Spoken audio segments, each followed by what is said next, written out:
नेपाळच्या घटनेच्या संदर्भात पहिल्यांदा तर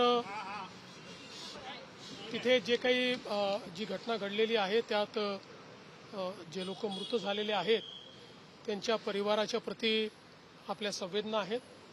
आपले काही भारतीय लोक आणि विशेषतः महाराष्ट्रातले काही लोक देखील त्या ठिकाणी आहेत किंवा असण्याची शक्यता आहे. त्या पद्धतीनं संपर्क साधण्याचा प्रयत्न चाललेला आहे.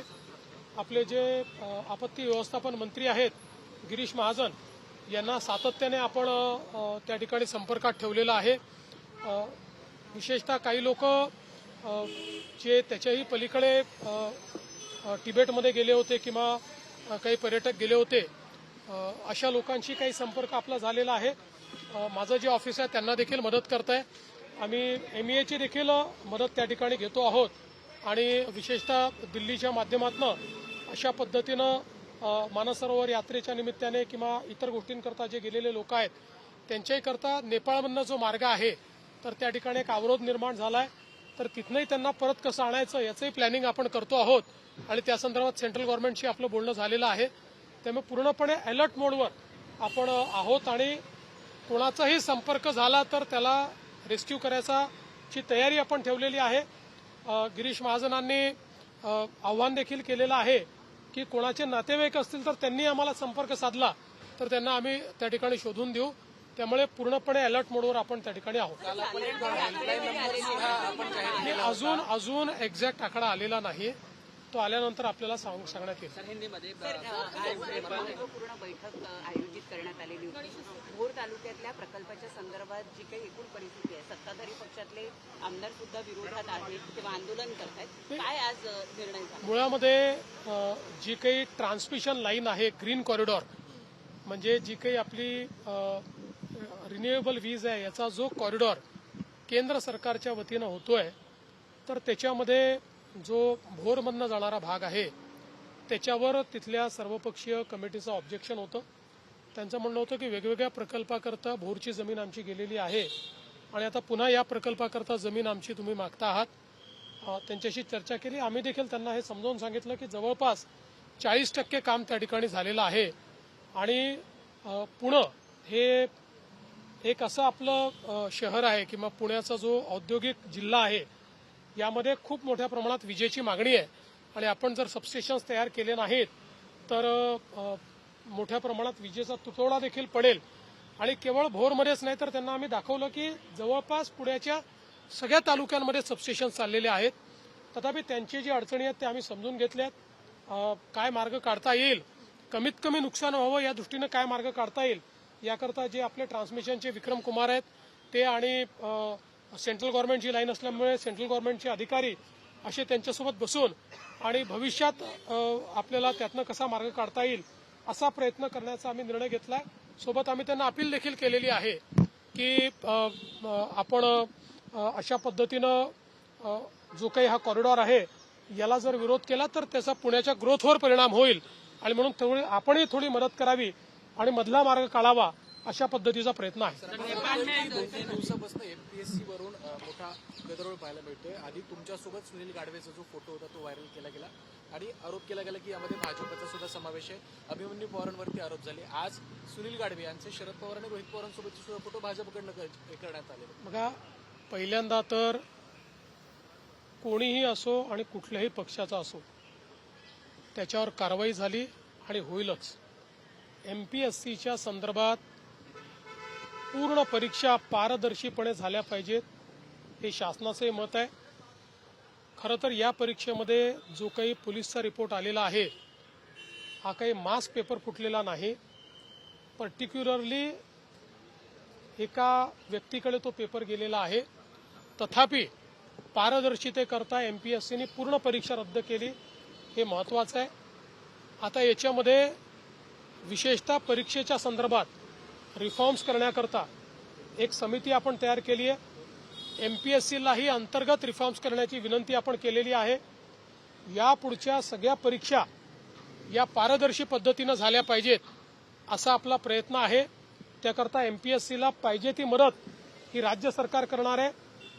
परीक्षेमध्ये कुठलेही गैरप्रकार होऊ नये म्हणून जी कमिटी केली आहे ती कमिटी आता सगळ्या विभाग स्तरांवर जाऊन विद्यार्थी, शिक्षक आणि यातले जेवढे स्टेक होल्डर्स आहेत त्यांच्याशी चर्चा करून एक फुलप्रूफ अशा प्रकारची पद्धत आपण तयार करणार आहोत की ज्याच्यातनं भविष्यातल्या परीक्षा या चांगल्या झाल्या पाहिजेत.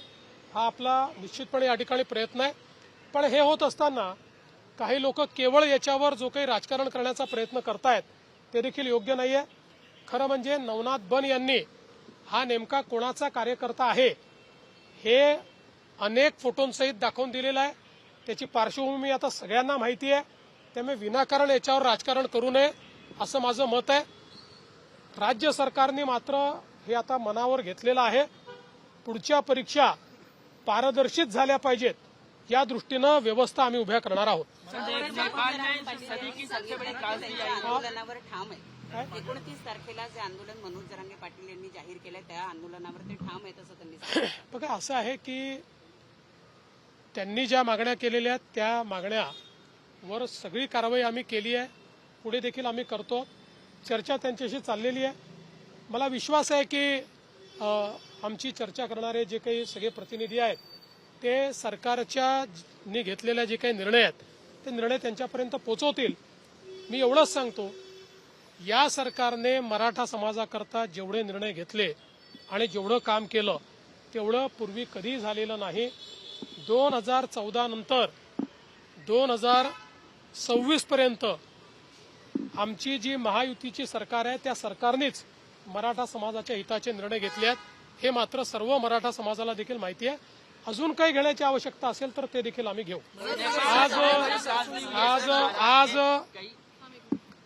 आज मुंबईतल्या ऑटो चालक, टॅक्सी चालक संघटनेने माझी भेट घेतली आणि हाजी अराफात यांच्या नेतृत्वात ही भेट झाली. त्यावेळी त्यांनी पहिल्यांदा तर हे सांगितलं की महाराष्ट्रामध्ये जुजबी मराठी का होईना हे आलं पाहिजे, याचं आमचं पूर्ण समर्थन आहे आणि ते शिकण्याचा प्रयत्न आम्ही करतो.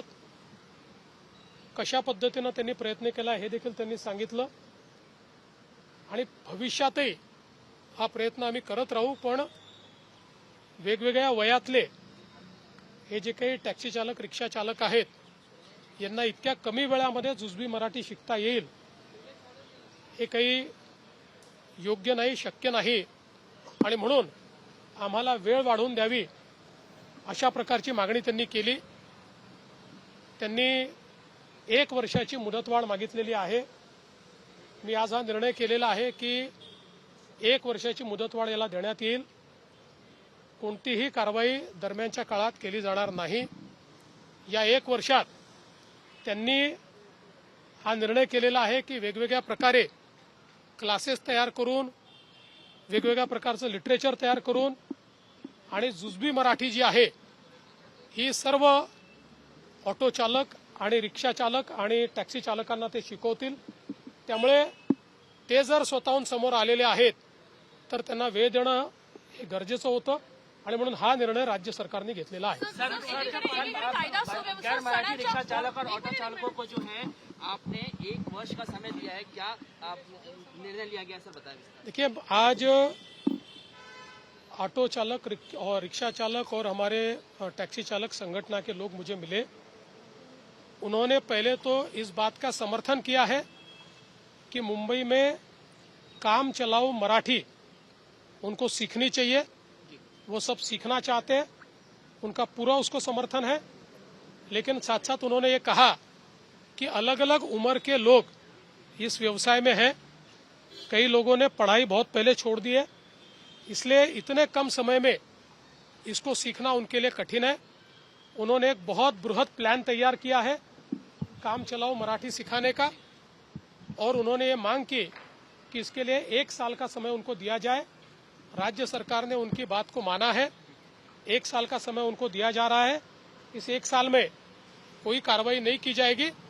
उनको मदद करके अलग अलग प्रकार से क्लासेस तैयार करके, लिटरेचर तैयार करके काम चलाओ मराठी जो है वो उनको सिखाने का काम ये निश्चित रूप से किया जाएगा. नेपाल में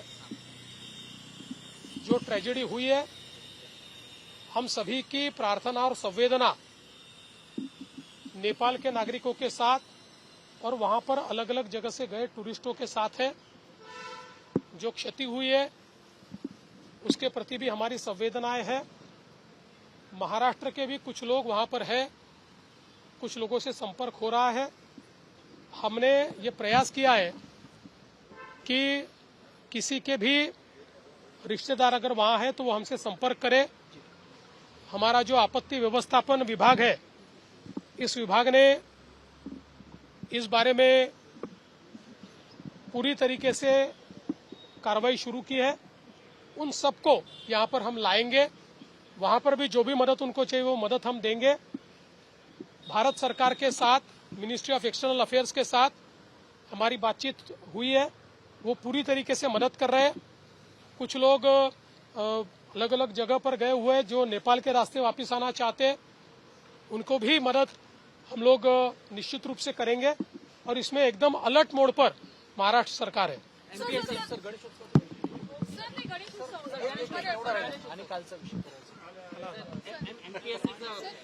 गणेश उत्सवाच्या संदर्भात समन्वय समितीसोबत आज बैठक झालेली आहे।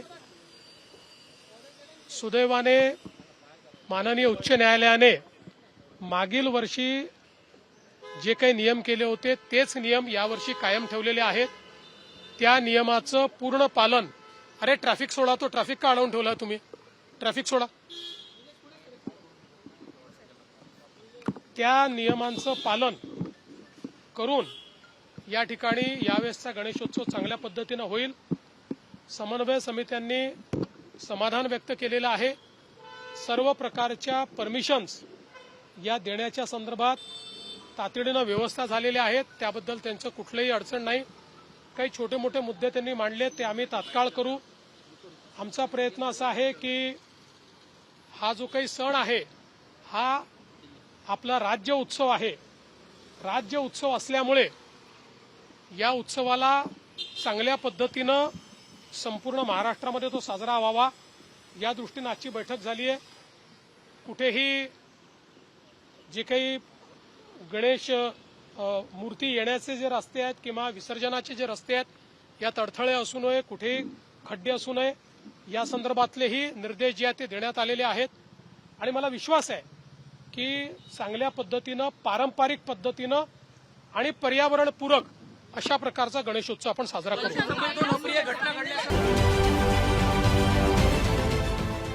देश विदेशातील प्रत्येक घडामोडींचे लाईव्ह अपडेट मिळवण्यासाठी आता साम टीव्हीच्या सर्व सोशल मीडिया प्लॅटफॉर्मला लाईक, फॉलो आणि सबस्क्राईब करा। तसंच सर्व नोटिफिकेशनसाठी बेल आयकॉन प्रेस करायला विसरू नका।